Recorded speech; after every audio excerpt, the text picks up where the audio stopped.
Selamat siang, Suster. Selamat siang, Mem Lastri. Apa kabar, Suster? Luar biasa, sehat-sehat. Baik, begini, maksud tujuan saya ke sini adalah saya mengajukan beberapa pertanyaan terkait bagaimana cara Suster mengambil keputusan di sekolah ini. Apakah Suster berkenan? Boleh, silakan. Saya bersedia. Baik, pertanyaan saya, selama ini bagaimana Suster dapat mengidentifikasi kasus-kasus yang merupakan dilema etika ataupun rujukan moral? Baik, dari pengalaman saya selama ini untuk mengidentifikasi kasus yang terjadi itu bahwa saya akan menyesuaikan dengan kejadian-kejadiannya apa yang terjadi. Baru setelah saya tahu, oh kejadian ini, baru saya akan identifikasikan apakah termasuk etika atau termasuk yang moral, atau mungkin contoh yang konkretnya ini terkait dengan hal kejujuran atau kesetiaan. Baik, selama ini bagaimana Suster menjalankan pengambilan keputusan di sekolah, terutama untuk kasus-kasus di mana ada dua kepentingan yang sama-sama benar atau sama-sama mengandung nilai kebajikan? Ya, baik. Selama ini yang saya pelajari, saya lakukan bahwa apabila ada kasus yang menyangkut dengan kebajikan dan yang sebangsanya itu, saya akan mengumpulkan terlebih dahulu bukti-bukti hal-hal yang akurat. Nanti setelah saya kumpulkan dan itu bisa diyakini benar, baru akan diambil satu keputusan. Baik. Langkah-langkah atau prosedur seperti apa yang biasa Suster lakukan selama ini? Baik, untuk langkah-langkahnya yang saya sering lakukan, untuk yang pertama saya akan memanggil yang bersangkutan. Kadang-kadang ada yang kasusnya satu orang atau dua orang. Nah, pertama dipanggil secara bersama. Setelah secara bersama, akan dipanggil secara pribadi. Tujuannya dengan langkah-langkah dua langkah ini itu untuk mencari informasi yang terkait kasus terjadi. Lalu yang langkah selanjutnya baru saya akan mendiskusikan.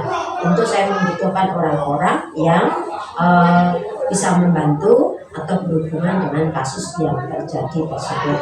Lalu yang terakhir adalah baru bisa membuat satu keputusan.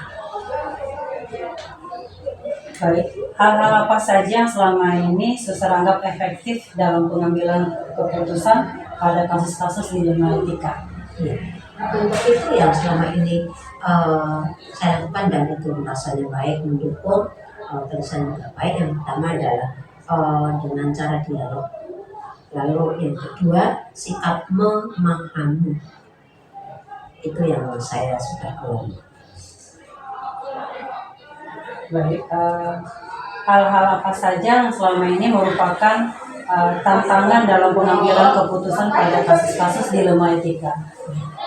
Yang menjadi tantangan bahwa pada menghadapi kasus dilema etika ini adalah sikap kita atau sikap saya itu yang harus jeli di dalam melihat, di dalam menganalisa itu untuk kasus-kasus yang terjadi yang terkait dengan dilema etika tersebut.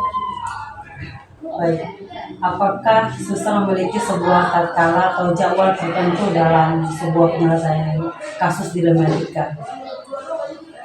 Untuk hari ini saya akan melihat kasusnya terlebih dahulu, lihat masalahnya dulu. Apakah ini perlu dibuat dengan jadwal yang secara berkelanjutan atau bisa juga di saat itu bisa diambil keputusan. Jadi bisa dua kemungkinan atau ini harus berkelanjutan. Oh ini saat ini bisa diselesaikan sekalipun itu kasusnya mungkin mana yang berat, mana yang ringan, dan termasuk dengan dilema etika. Nah, bentuk atau prosedur seperti apa yang dijalankan? Kalau saya tetap membutuhkan orang lain sebagai rekan kerja untuk saling berdialog dalam mengambil satu keputusan. Baik, adakah seseorang atau faktor-faktor apa saja selama ini mempermudah atau membantu susah dalam pengambilan keputusan dalam kasus-kasus dilema etika? Hmm. Menurut pengalaman saya bahwa saya itu bisa membantu atau tidak bisa membantu orang lain dalam kasus tertentu, entah itu peserta didik, entah itu guru, mungkin ada di sekitar saya, itu akan menimbulkan rasa syukur yang mendalam karena masalah yang dialami orang lain itu bisa selesai. Sehingga sama-sama kalau kita bersyukur kepada Tuhan, saya sendiri itu bisa lebih lega dan ikut senang melihat orang lain yang sudah selesai mengalami kasus tersebut. Baik, dari semua hal yang sudah Suster sampaikan tadi, pembelajaran apa yang dapat kita petik atau Suster petik dari pengalaman mengambil keputusan dilema etika? Saya senang kalau bisa membantu orang.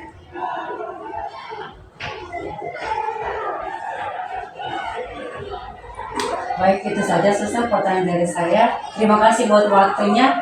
Baik, sama-sama Mem Lastri. Iya.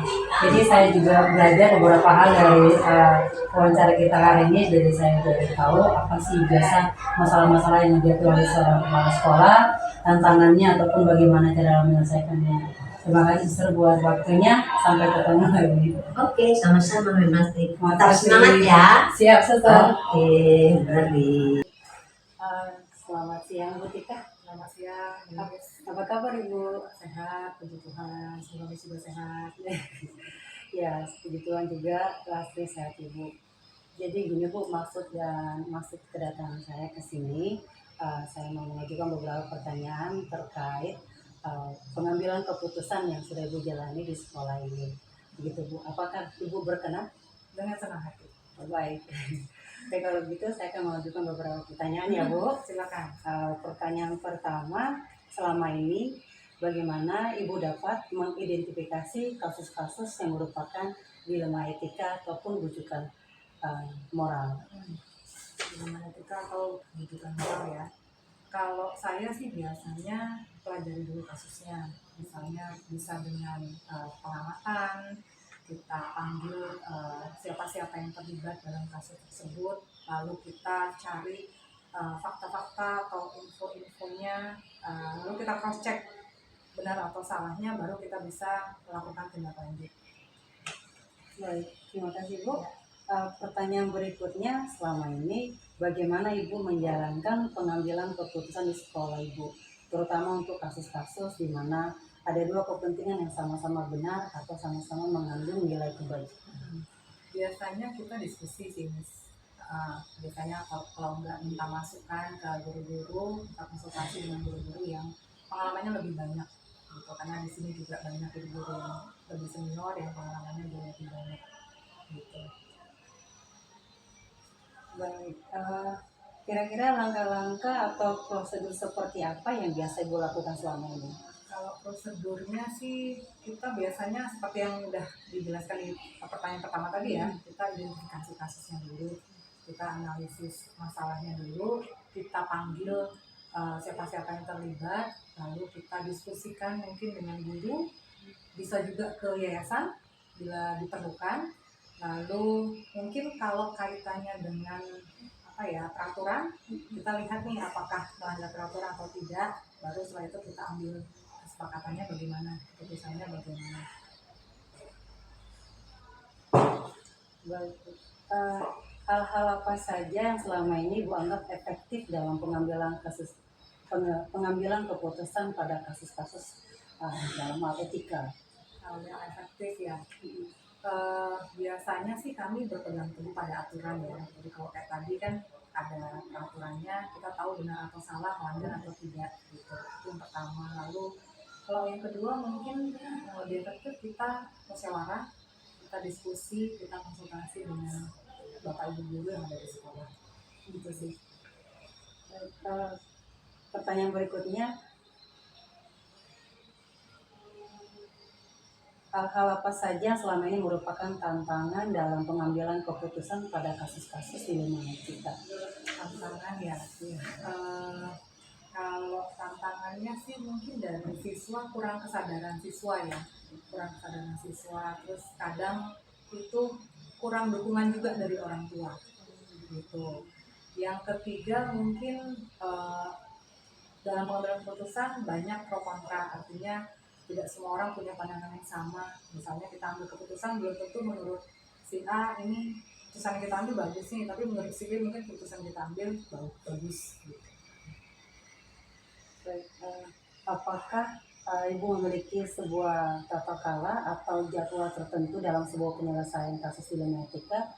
Apakah Ibu langsung menyelesaikan di tempat atau memiliki sebuah jadwal untuk menyelesaikannya? Bentuk atau prosedur seperti apa yang Ibu jalankan? Jadwal khusus ya maksudnya. Iya. Jadwal khusus mungkin nggak ada ya Miss, karena kalau misalnya seperti kasus yang ringan nih, kalau kasus yang ringan mungkin kita bisa langsung selesaikan saat itu nih, gitu. Tapi kalau kasusnya agak berat, kalau prosedurnya seperti yang sudah saya jelaskan tadi, pasti kita identifikasi masalahnya dulu, lalu kita musyawarah, kita diskusikan, lalu kita baru bisa mengambil keputusan supaya nggak salah langkah. Baik, adakah seorang atau faktor-faktor apa yang selama ini mempermudah atau membantu Ibu dalam pengambilan keputusan dalam kasus-kasus dilematika? Tentu ada. Kalau faktor-faktornya sih selama ini kalau berkaitan dengan kasus mungkin yang agak berat mungkin ya Miss, biasanya saya kadang konsultasi dengan sesama rekan kepala sekolah, kadang diskusi juga dengan bapak ibu guru atau konsultasi dengan bapak ibu guru. Lalu kalau kaitannya dengan peraturan tadi, saya biasanya tetap pegang teguh peraturan karena kita sudah punya peraturan. Itu sih. Baik, untuk hal terakhir nih Bu, dari semua hal yang telah disampaikan, pembelajaran apa yang bisa Ibu petik dari pengalaman Ibu mengambil keputusan dilematika? Pembelajaran ya. Iya. Beberapa itu yang pertama mungkin menambah pengalaman guys. Artinya kalau kita sudah punya banyak pengalaman menangani kasus-kasus, mungkin untuk selanjutnya kalau kita mau keputusan nggak terlalu bingung, nggak terlalu ragu-ragu untuk ambil keputusan karena kita sudah punya pengalaman sebelumnya. Terus yang kedua mungkin kalau kita mau ambil keputusan itu perlu banyak pertimbangan dulu, perlu kita melihat sudut pandang dari orang-orang, lalu kita diskusi dengan siapa yang terlibat, bapak ibu guru tentunya, mungkin itu Miss.